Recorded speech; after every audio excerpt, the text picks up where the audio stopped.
Good evening, everyone, and thank you for joining me tonight on A World Awakening. I'm very, very pleased and proud and happy to announce that our special guest tonight is Mr. Stephen Bassett. Um, if you're a follower of the show, then you know that even before Tony Rathman and I joined KGRA, digital broadcasting. We had Stephen on, and the night that we had him on, probably about a year and a half ago or so, we had 2.5 hours with him. Well, tonight we only have an hour, so I am going to do my utmost to, and Bill will let me know when he's got him in the queue, so it gives me, a moment or two to speak glowingly about this remarkable man. Stephen exemplifies what I consider a commitment to the cause of human enlightenment. He is a stellar intellect. He is a formidable force to be reckoned with, and he is an advocate for humanity. I really can't think of more important banners to attach to any particular individual than that. He has an ability to captivate a room in his lectures so that when he is done speaking, at least I'll speak for myself, I feel all sparkly and tingly and inspired and re-energized, because it can be very draining and difficult to constantly feel like you're just screaming into hurricane force winds about our galactic family. And there are times that it feels like no one's listening, nobody's really paying attention. We're just not making any progress or headway in terms of this subject matter, but instead revisiting and revisiting and revisiting the same subject over and over again, but not making any real quantum leaps in our understanding. Now, as individuals who are contactees, myself included, yeah, I'm very comfortable with the progress that I have made throughout the course of my life in terms of my own understanding. But when I encounter another individual who has the ability to cohesively, coherently, and inspirationally impart information that is perhaps unfamiliar or even foreign to other people, he takes what is mysterious, what has its own mystique, and is able to communicate it in such a way that it breeds familiarity.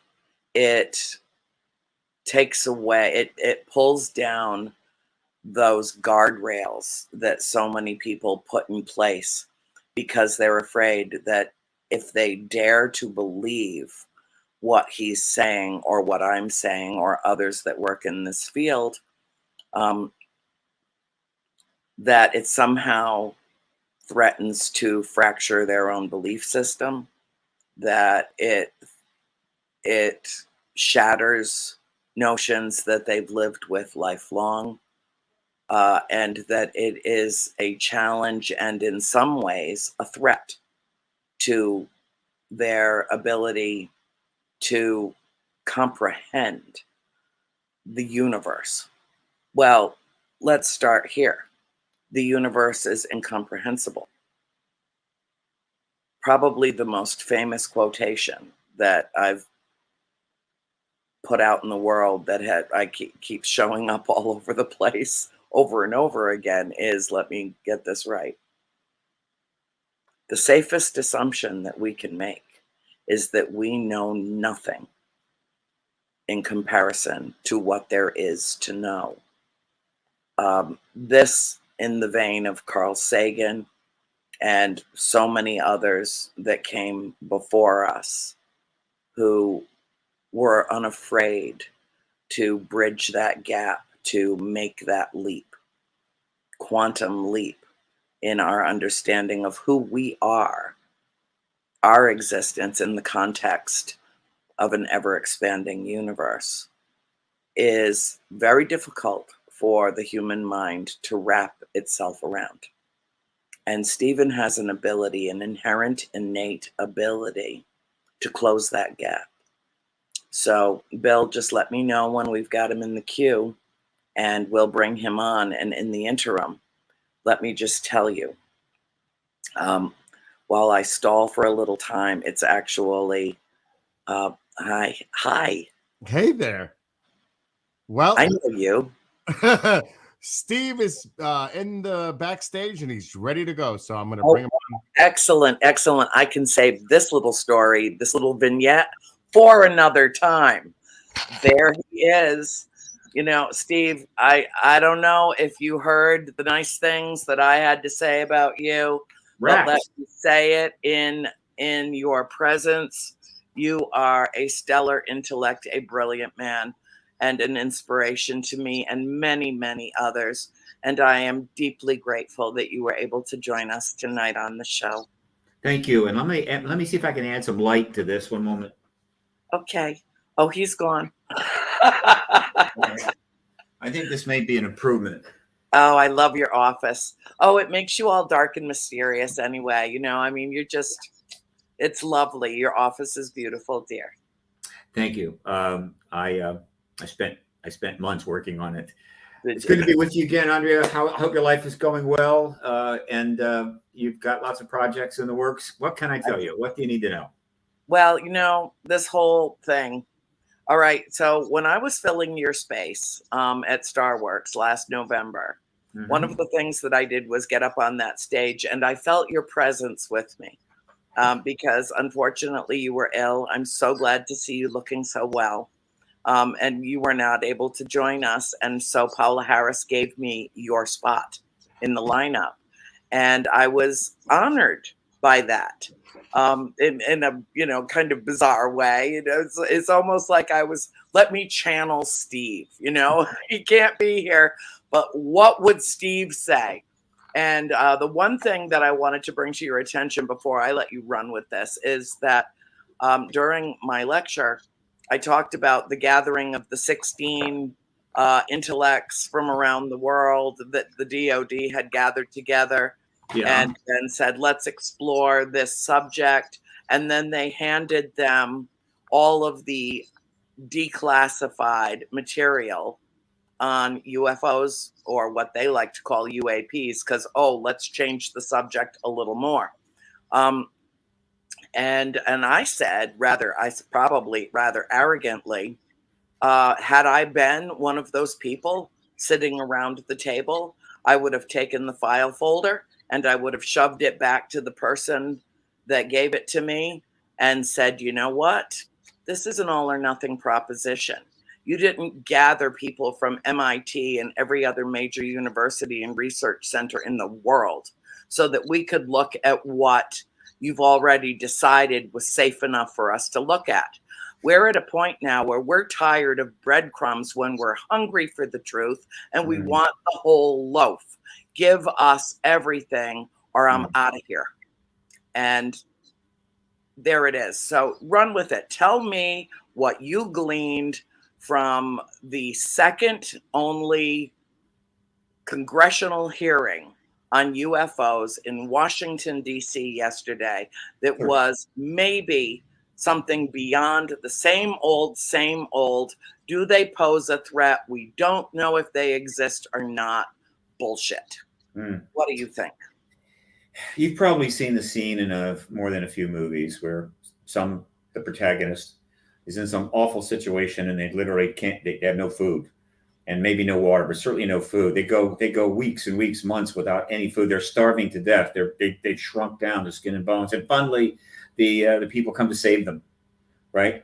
And then they put some food in front of them, and they start trying to. They're incredibly starving, and they're stuffing themselves. And this is very bad. It'll kill you. You can't do that, right? When you have been starved for weeks, and you've lost a huge amount of weight, and then suddenly try to eat everything at once and kill you. This is kind of the situation with the issue. People have been waiting 75 years to finally get the proper confirmation on this issue from their government, which is known about the ET presence since Roswell, possibly a little sooner.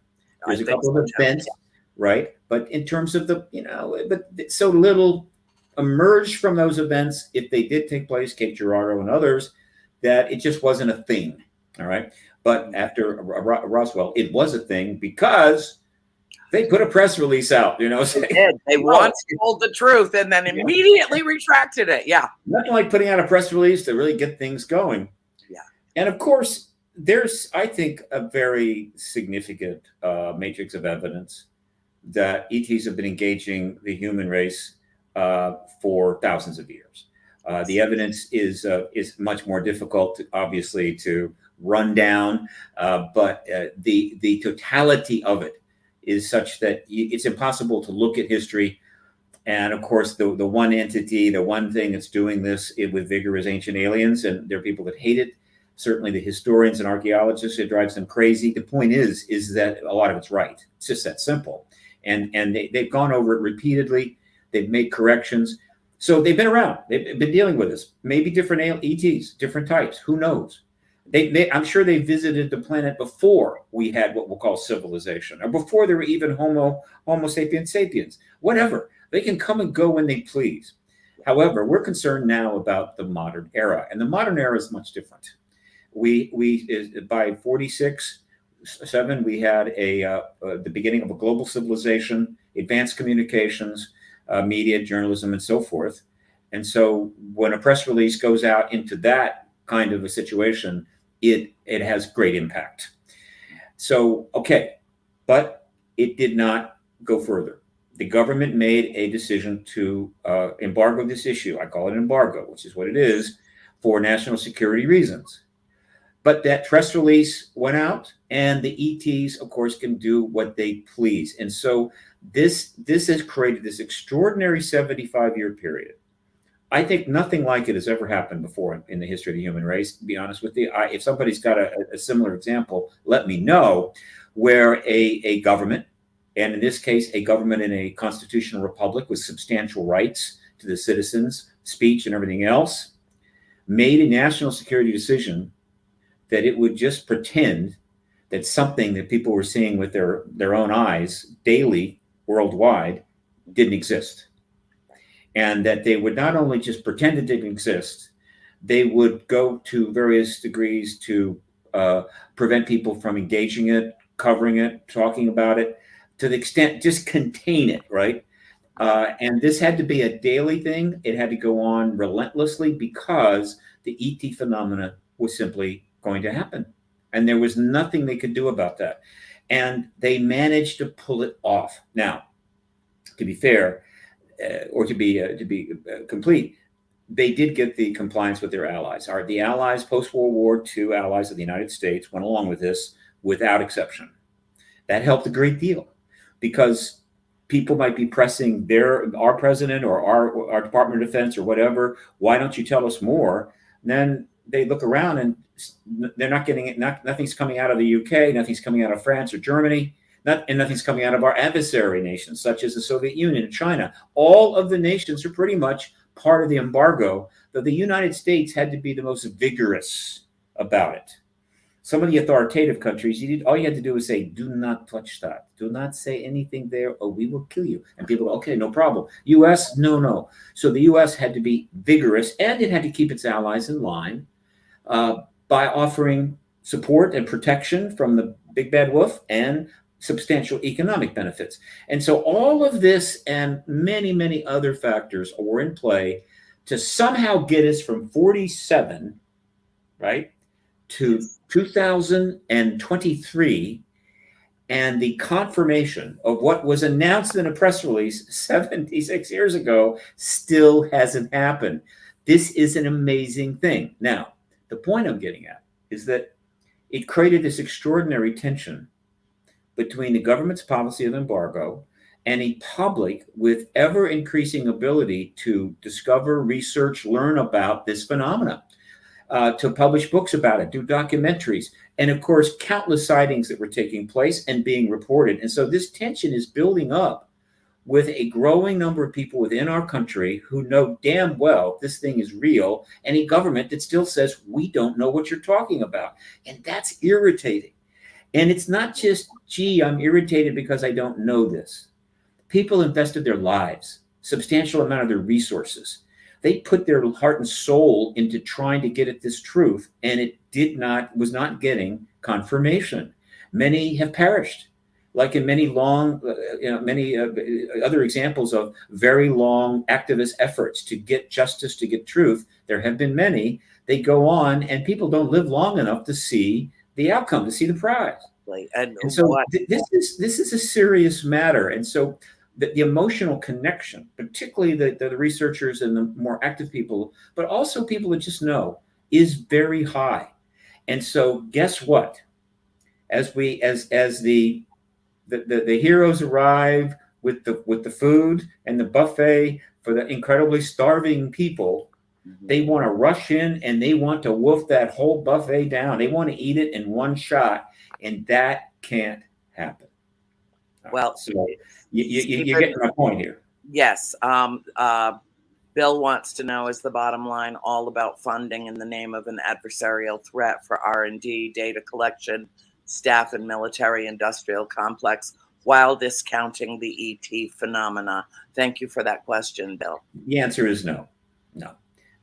For most of the history of the truth embargo, going back to 47, it was a pretty straightforward national security matter.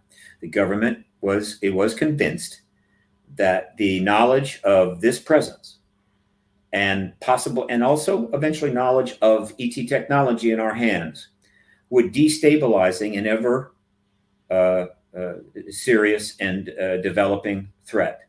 And that was not ETs. They knew early on the ETs were not no threat.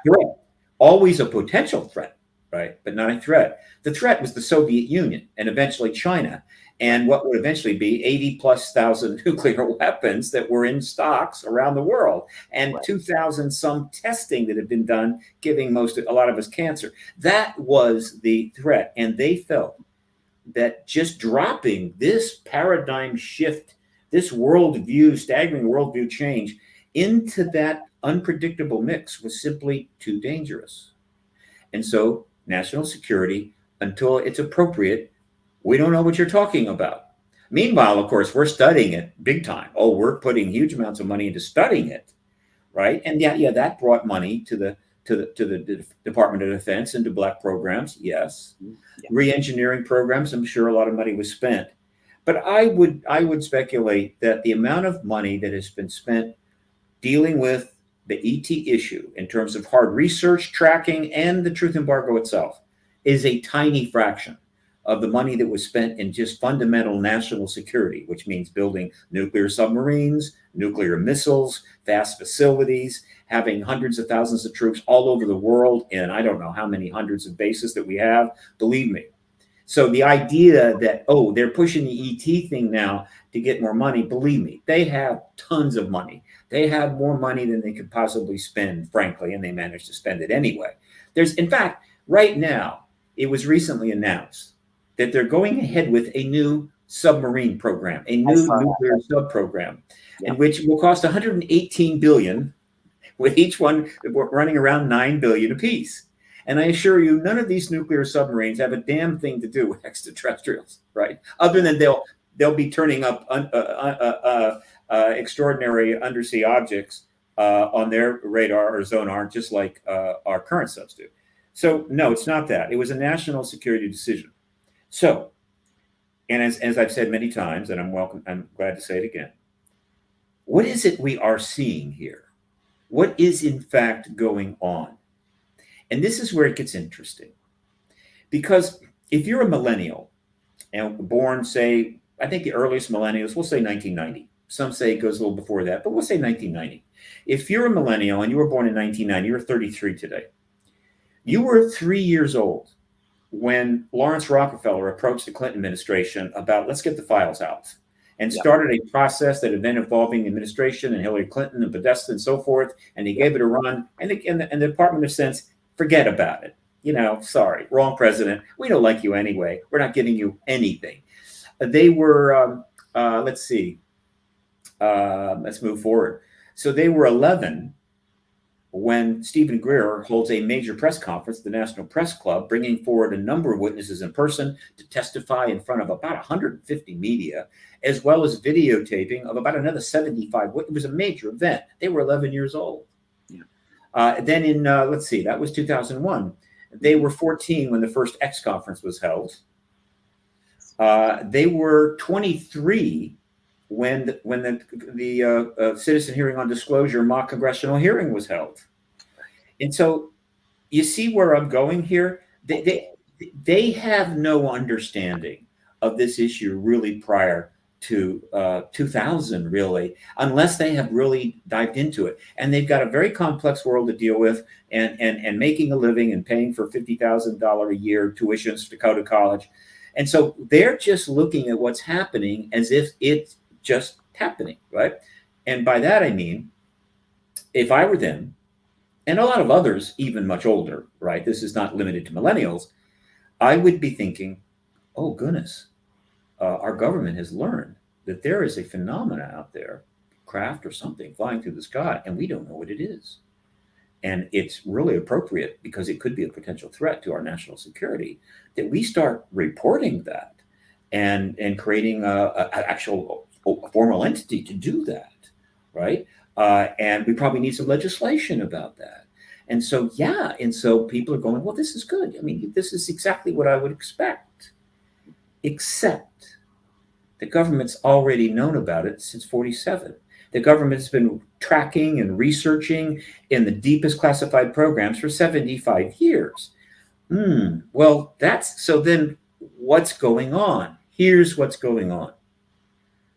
By 2017, enough people within the complete United States government, all of the services, the agencies, including the intelligence agencies, as well as staff on the Hill, members of Congress, whatever, throughout that entire collective, the number of people that had either was directly involved in with a need to know, or had already figured out and or been tipped off, or just on their own through intelligent, thoughtful analysis, because the stuff has all been in the public domain for years, understand that there's an extraterrestrial presence.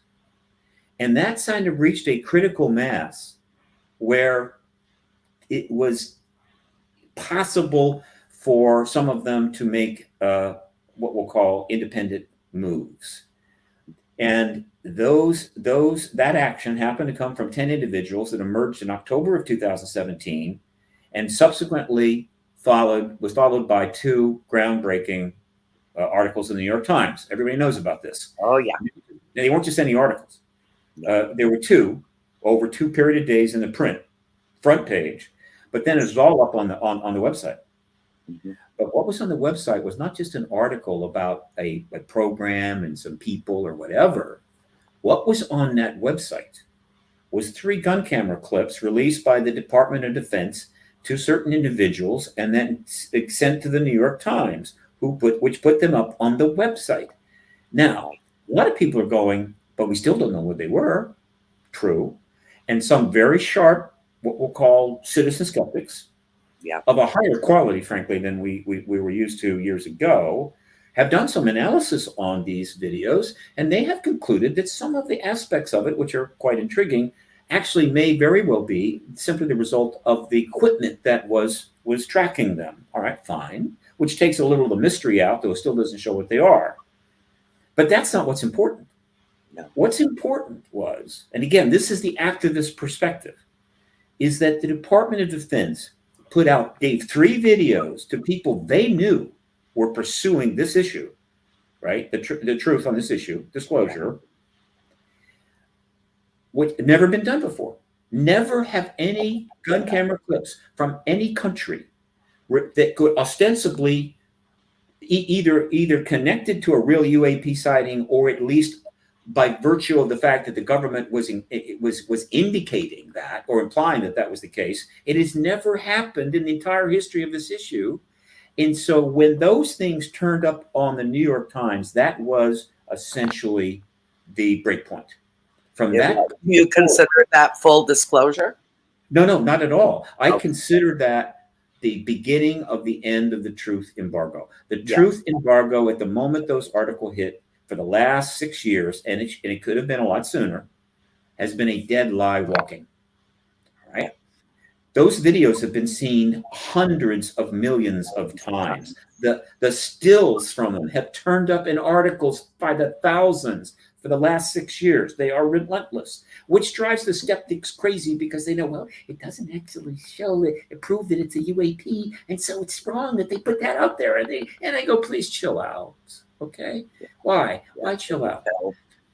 Because it wasn't about the New York Times is going to prove this issue finally.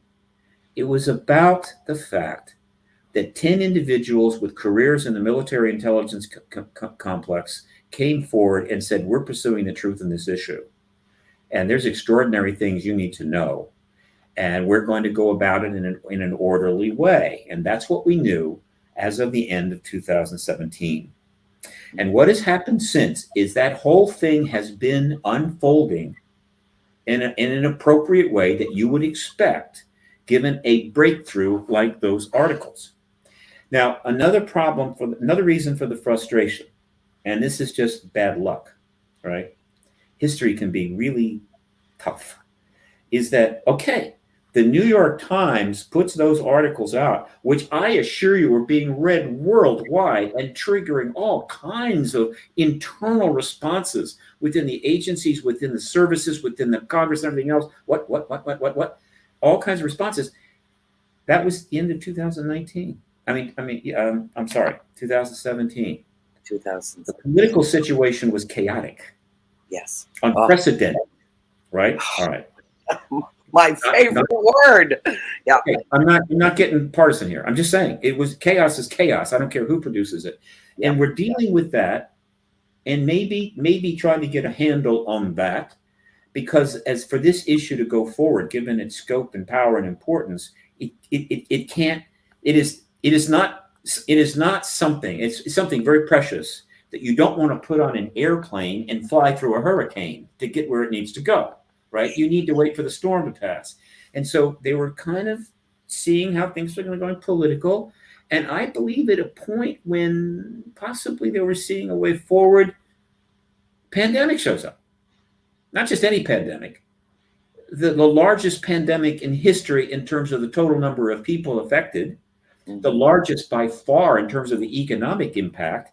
It was a global catastrophe. Yes. All right? And gee, that's kind of a problem. And so that has slowed everything down, obviously.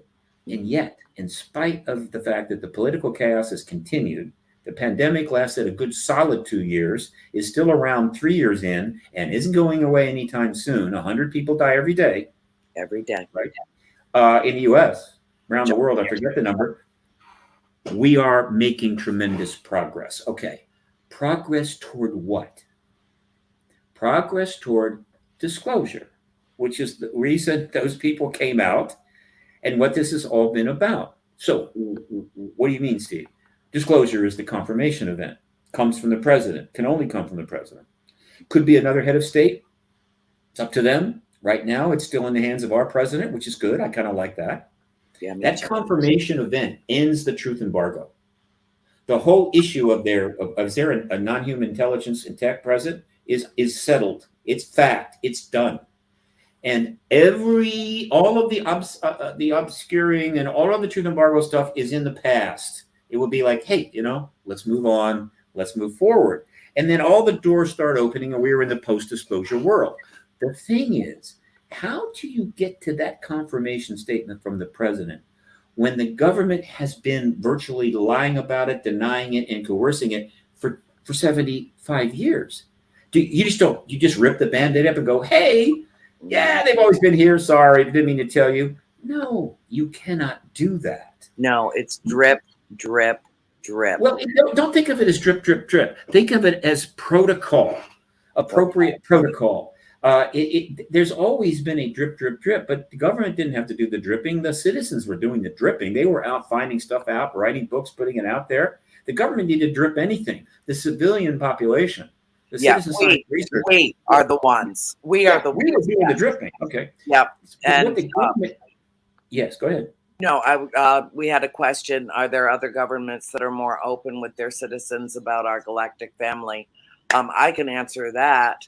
Yes and no. Terms of releasing cherry-picked information, I think the UK is ahead of us. But I can't really think of any other countries. France, Germany have released some elements of their records. But again, I would say probably in the 90th percentile or more is still considered classified. And, maybe I am thinking about this wrong, because I was a fist pumping, screaming banshee of demanding in Mexico. Yes, Victoria,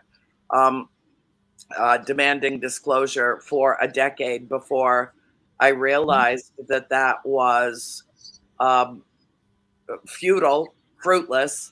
And I came to the conclusion, instead of banging on doors and insisting that people tell us what I knew they knew, that we are the point of disclosure. We, the contactees, we, the researchers, we, the people that are working, diligently on this subject all the time. And we are a collective worldwide of credible people with incredible stories to share. Sure. Mm-hmm. Sure. The citizen science researchers, journalists, documentarians, witnesses, and so forth, and contactees, all right, they have been the principal delivery mechanism for information on this issue, not our government. And so in terms of looking at all the governments, in terms of the amount of information that has come out overall from all sources, there's no question U.S.-based information is surpasses every other country. Yes. But other countries have released some things, and the government has done a few things. But the primary body of information and research is mostly centered on the United States. And because our government has been leading the truth embargo, not surprisingly, a lot of the citizen researchers are finding stuff in our government. So they're pulling it out with FOIA docs and witnesses coming forward.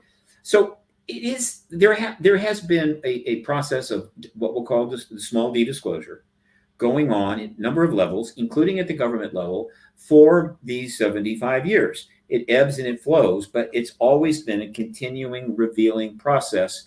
But it was not allowed to reach a threshold that would trigger political action.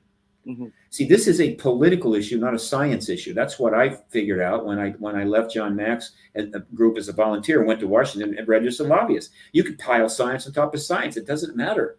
The government's embargoed it. That's it. That's it. End of story. And of course, because the government has embargoed it, the universities are going to stay out of it. The research organizations stay out of it. Funders are going to stay out of it. So it all comes together very nicely to maintain the truth embargo. That is coming to an end. Now, to get to my key point here. All right. What is going on now is because it's so complex, and you've got all the military services that are going to have issues to deal with. The Congress is going to have issues to deal with. Certainly all of the intelligence agencies, as well as all the civilian research, government or defense contractors, all of these people and entities are going to be affected by the disclosure event. And it's not going to be generally positive. It's going to be negative. Now, as it happens, a great proportion of the people that managed and maintained this truth embargo or worked on this issue in classified ways are dead. And so yes, they don't got a problem. A lot of the people that are involved now are relatively new. And so they're going to be able to say, I came in, we did this program, right? I didn't start this thing, but nevertheless, you've got reputations and you've got stability issues and you have credibility issues with the government and the White House and everything else. So you just can't do it. So what we're seeing is that they are going through a process which is exactly what should have happened in 1948. Right. Truman could have made the decision not to call Ramey and put out a second press conference. He could have said, let's see what's going on here. Let's see how the people react as this story starts spreading through the country, right? And then we'll decide. And what they would have found out is that the country would have been quite fine with it. It's not War of the Worlds nonsense. The company they just went through World War II, for crying out loud, right? Yeah, if they could survive that, they can survive this. And I noticed as well, before I bring up our last question that just came in, I noticed I am an observer, above all else. And when the New York Times did their big splash in 2017, I watched what happened around that.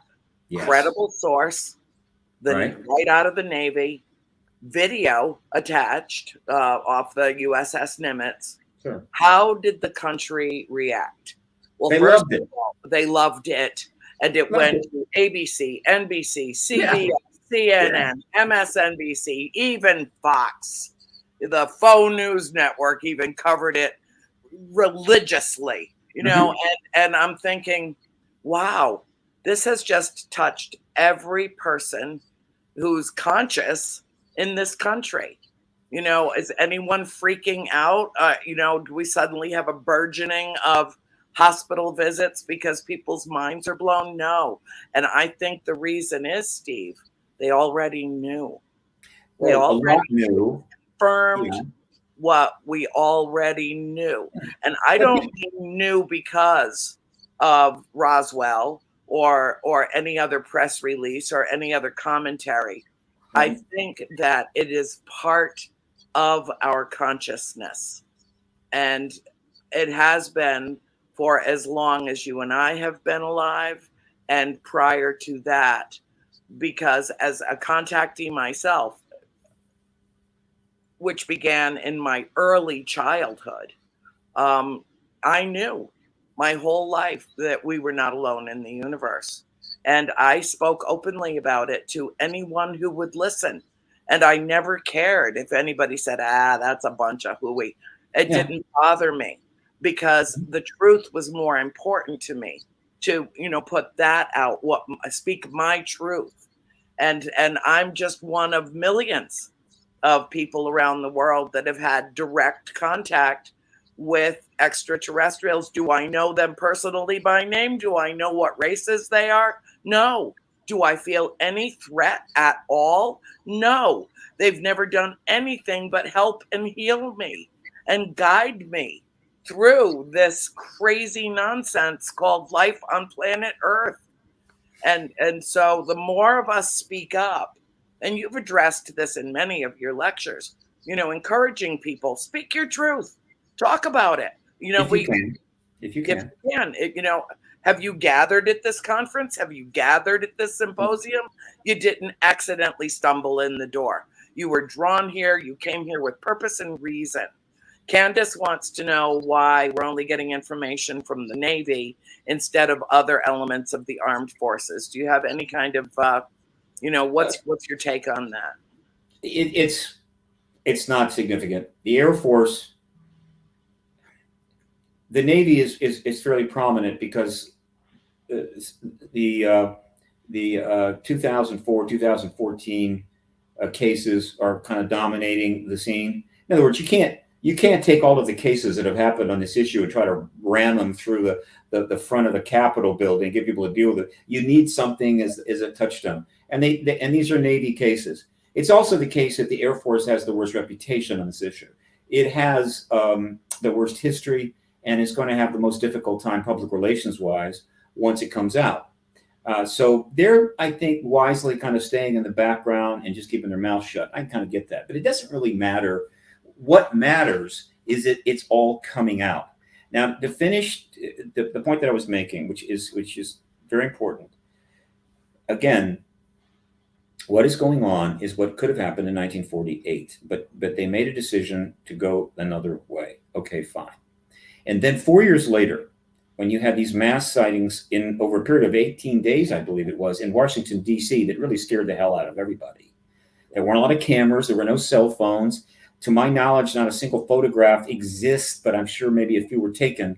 There have been some reconstructions, but this was a big deal. And they had to have press conferences, and it caused a lot of turmoil.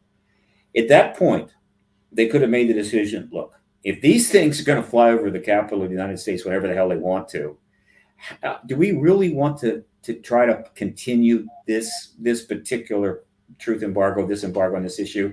And they could have started the process and done some, brought in people, interviewed them, looked at legislation, whatever. They could have gone through the process we're seeing now in 1952, 53, and we'd have gotten disclosure back then. Then the Cold War really got going. And the next opportunity would have been 1993, when Rockefeller goes to the Clinton administration. The Cold War is over. The Communist Party has been outlawed. The Soviet Union is gone, is lost 14 republics and turned capitalist. Hey, we won. It's great. Things are a lot better. We feel, safer now. And Clinton was trying to get the UFO files. They could have done it then, but they didn't. They decided, no, we'll keep going. 30 more years. All right. So finally, but again, now what happened in those 30 years, right? When they make the decision, the truth embargo, we can keep this going. We can keep it going for another 100 years. We're really good at this. And then came Google, and then came Twitter, Facebook rather, and then came Twitter, and then came podcasts, and then came cell phones, and a massive global communication network where you could, a sighting or a case could happen, and it's on the other side of the world in an hour, and researchers are sharing all their work, and essentially the knowledge base globally is just growing exponentially, and they're sitting there watching this going, boy, it's going to be kind of hard to keep this going, all right? And so at some point, it broke. And that was not 2017. So they came forward, and then the process appropriately gets underway. And what is the appropriate way? Okay, first of all, you get the journalists involved. You get them to start really covering it seriously. That's happened. Secondly, you start making language changes. You get away from the discredited and corrupted language of the truth embargo, UFO. You move to UAP. You don't use cover up, you use truth embargo. You try to use extraterrestrial, not alien. In other words, you start using language that fits the reality. The vernacular language of your oppressor. Okay? So that is going on. All right. And so then the stigma starts to fall off. All right. That's great. That's happening. And that stigma and new language makes it easier for the people who have something to lose, like members of Congress, right? And officials over at the DOD and what have you, to get involved. And so that's happening. Meanwhile, and this is probably some of the most important stuff that happened, in the period from 2000, pretty much mid-18, up until recently, and essentially, you had witnesses going up on the Hill to give private briefings to members of Congress. Now, we don't know how many, but I think it's a substantial number. In terms of the number of members of Congress been briefed, we don't know, but I think it's in three figures easily. And so year after year, for several years and months, you've got those pilots going up there, you've got other witnesses going up there, and they're giving private briefings to members of Congress. Now, the individual, I believe, that is most responsible for organizing this, but he's not the only one, is a gentleman by the name of Christopher Mellon. Because of his background, both at the DOD and in Congress, he was the perfect person. He had the credentials to be able to set these meetings up and be there in the room. And so he is essentially prepping all of the key members of Congress in the key committees, Intel, Armed Services, possibly Homeland Security, and so forth, about the testimony and the witnesses that are out there privately. In other words, it wasn't a classified briefing per se, but it was a private briefing that we're not going to give a press conference. We're not going to talk about it. And by and large, that was the case. A few members did mention they were briefed. A couple of witnesses mentioned that they maybe talked to somebody, but overall, it was kept private. It was in the best interest of everybody to do so, because the Congress needed time, the current members needed time to get up to speed. What is going on? What is the testimony, and so forth. And I guess think what? Harry Reid was probably the bravest among them. Well, he goes all the way back. I mean, I'm talking about what's happened now, just the last 3 years. He served his role. He has his place, but that goes all the way back to 2007. In other words, he was way ahead of his time. Now we're in the current present time.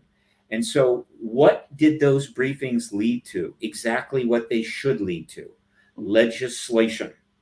And so after the entire Senate Intel Committee had been briefed, probably by, I say, in various ways at various times, Marco Rubio turns out to be the first member of Congress to make a move. In this era of the final days of the truth embargo, he is the first member to make a move. Now, there were other members of Congress that tried to do things years ago, but it wasn't part of this process, and it didn't go anywhere, but they deserve historical credit. Like Stephen Schiff, I hope that he receives what he's deserved. And there's a couple of senators and so forth, but this is different. So Rubio makes the first move, and by putting in UAP-related legislation he slips it into the COVID relief bill, which is an omnibus bill, right? Huge bill, funding and all this kind of stuff. Slips that in there to set up a UAP task force, okay? All right, which basically put the DOD on notice. We're here now. The Senate is now stepping into this. Here's a little legislation to get you going. And one of the things it did was ask for a report at a certain time. And it turned out the deadline, based upon when the bill was signed, was June 25. And so this is brilliant on the part of Marco Rubio, because what he did was he hung out a MacGuffin for all of the media to jump on, meaning I am demanding a report by the 25th of June. And so now all the media is getting ready to cover that when it comes, and it's just building up the interest. And so when the report finally comes out at the last minute, not surprisingly, they jumped all over it, made a lot of articles. And of course, Marco Rubio was mentioned in a lot of this coverage over that entire 7-8 month period.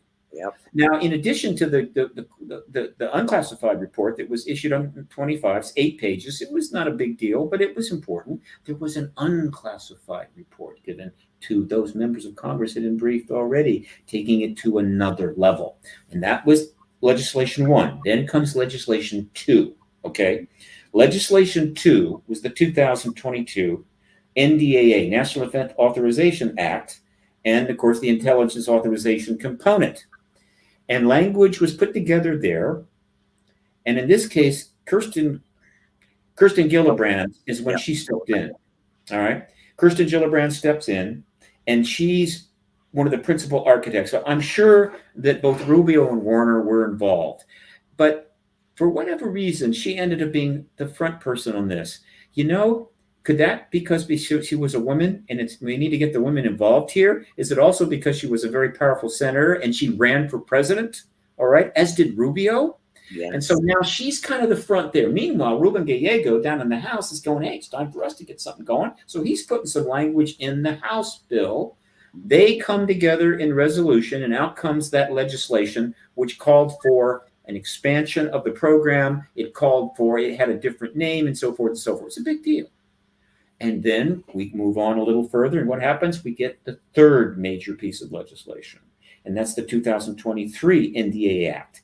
And that really takes it to another level. And at this point, the Department of Defense, every single military service, and every intelligence agents know, if they have that by then, that this thing is now underway. It is irreversible. The Congress is involved. There is legislation. We're going to have to do all of that stuff that we didn't do in 48, 53, and 93.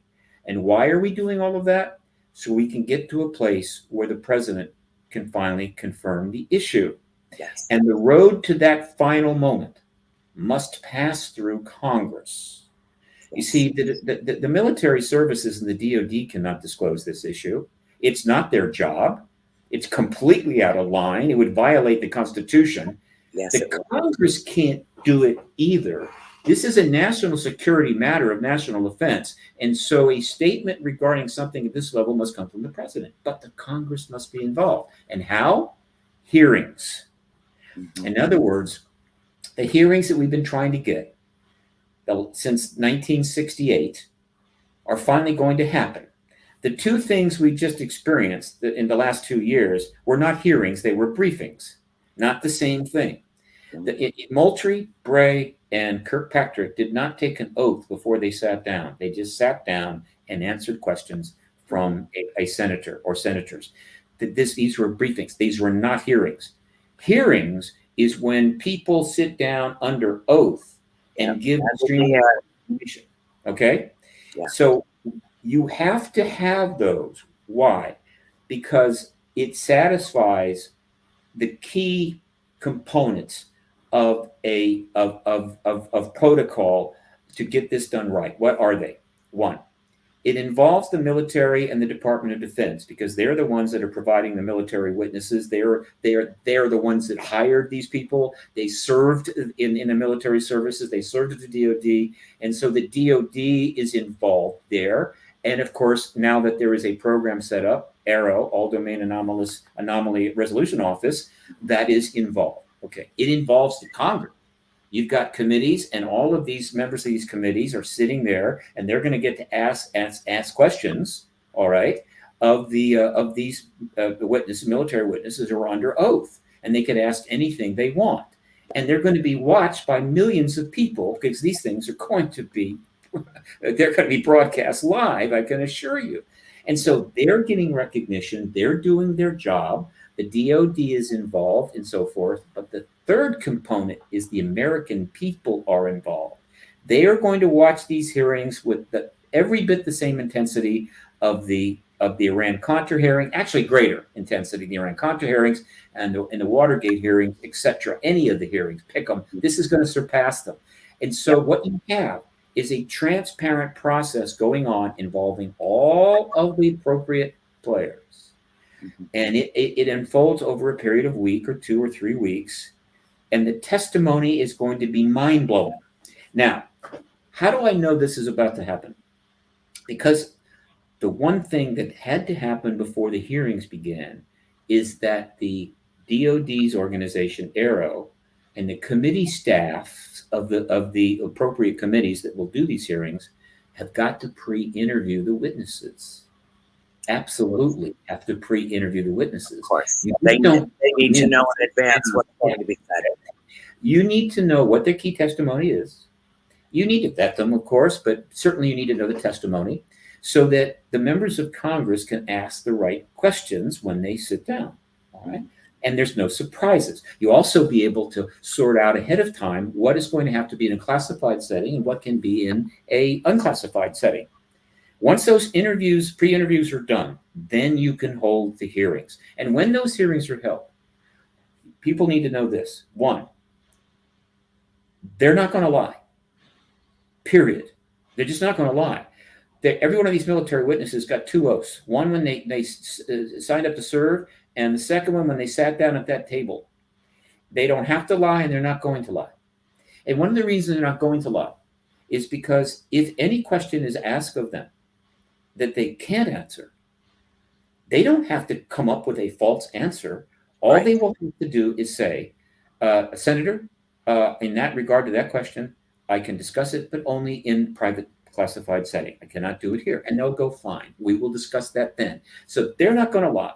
All right. Secondly, the members of Congress, regardless of what the pre-interviews have accomplished, they can ask anything they want. They can do anything they want. And so in those hearings, which are going to be watched by millions of people, the committee members are going to have the opportunity to stake their claim to this subject, to this historical moment. And they may not just ask questions, they may have statements to make. They may want to put on a little bit of a show, but they are going to, okay? And of course, this just is going to take the whole thing to another level. Mm-hmm. And so they're going to ask, and of course, while the committee witnesses will give an initial statement. Once the questions begin, they can say anything they want. If they violate a national security decree or a non-disclosure agreement, that could get them in hot water. I don't think they'll do that. They won't. And so that is going to go on for a couple of weeks, and that's it. That's it. Now the table is now been completely set for the president to end the truth embargo. Right. And here's why it has to be that way, because under that circumstance, all of the key people, all the key players and agencies have played their role. They've done their part. They've been transparent, right? Which is what people have to have on this now. And the evidence has been presented in front of everybody. And the evidence that can be stated in the public domain, I assure you, is more than enough to absolutely close the deal. And then the stuff that's done in classified setting, well, a classified setting, hell, that's even more. We'll get to that eventually. And so the president is going to be watching these hearings take place, as well as everybody else in the government. There's going to be hardly anybody in the government's not watching these things take place.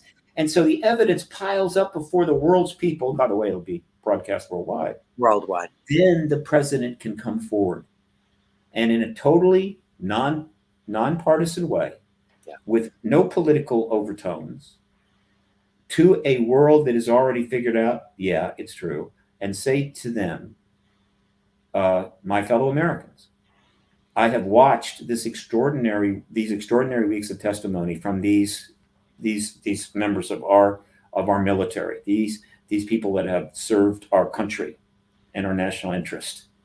My aides have watched it. I have talked with my people at the Pentagon, or the top people at the Pentagon. I've talked with congressional leaders, and we have all come to agreement that this testimony clearly confirms that the phenomena in question, the phenomena that matters, is non-human intelligence in origin and construction from somewhere. He doesn't have to use the word extraterrestrial. Everybody will get that. And that's disclosure. That's it. It's over. It is done. And now begins the post-disclosure world. And the reason there's so much cognitive dissonance is that people keep thinking that this process is to finally tell us the truth. No, it is to get this to the point where the president can confirm that simple truth.